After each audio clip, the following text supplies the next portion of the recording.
ইরানের বিরুদ্ধে কোনো শত্রুতামূলক সামরিক অভিযানে নিজেদের আকাশসীমা, ভূখণ্ড কিংবা জলসীমা ব্যবহার করতে দেয়া হবে না বলে জানিয়েছে সংযুক্ত আরব আমিরাতের পররাষ্ট্র মন্ত্রণালয়। এমনকি কোনো ধরনের লজিস্টিক সহায়তাও দেবে না বলে জানিয়েছে দেশটি। যুক্তরাষ্ট্রের সম্ভাব্য হামলার আশঙ্কার মধ্যেই এই অবস্থান পুনর্ব্যক্ত করল আবুধাবি।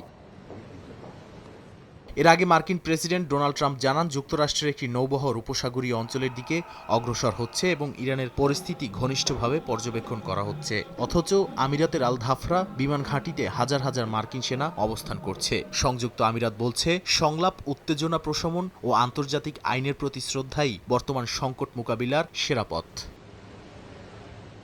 উত্তেজনার জবাবে ইরানও কড়া ভাষায় হুঁশিয়ারি দিয়েছে। জেনেভায় জাতিসংঘে ইরানের রাষ্ট্রদূত বলেছেন, তেহরান যে কোনো পরিস্থিতির জন্য প্রস্তুত। ইরানের প্রতিরক্ষা মন্ত্রণালয় জানিয়েছে, যুক্তরাষ্ট্র বা ইসরায়েল হামলা চালালে আগের চেয়েও কঠোর ও যন্ত্রণাদায়ক জবাব দেওয়া হবে। এমনকি ইরাকি ইরানপন্থী সশস্ত্র গোষ্ঠী কাতাইব হিজবুল্লাহ সতর্ক করে বলেছে, ইরানে হামলা হলে তা হবে পূর্ণাঙ্গ যুদ্ধ। সংগঠনটির নেতা শত্রুপক্ষকে ভয়াবহ পরিণতি ভোগ করতে হবে বলেও হুঁশিয়ারি দেন।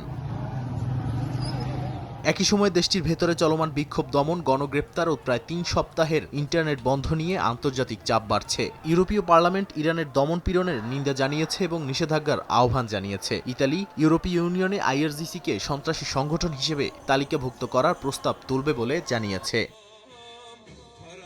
নাদিম মারজান, সময় সংবাদ।